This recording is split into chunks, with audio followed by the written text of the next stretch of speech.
Marcos vai contar aqui o que ele achou sobre o procedimento, né?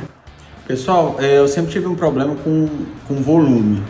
Então, quando eu comentei com o Ednei, ele falou assim, olha, eu tenho um produto novo, lançamento aqui, que eu vou fazer para ti a demonstração. E realmente, ele dá uma diferença, ele abaixou o volume, ele deixou mais alinhado, estabilizado. Indico, viu?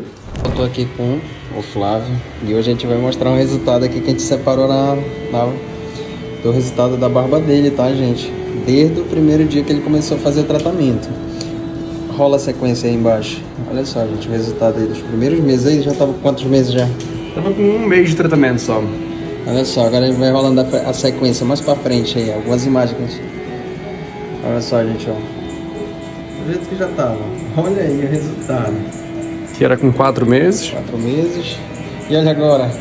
Agora o resultado final. Olha aí, moleque. Embaixado. Tá melhorando, né? A gente nunca para. É isso aí, cara. Então acredita você também, cara. Não desacredita não.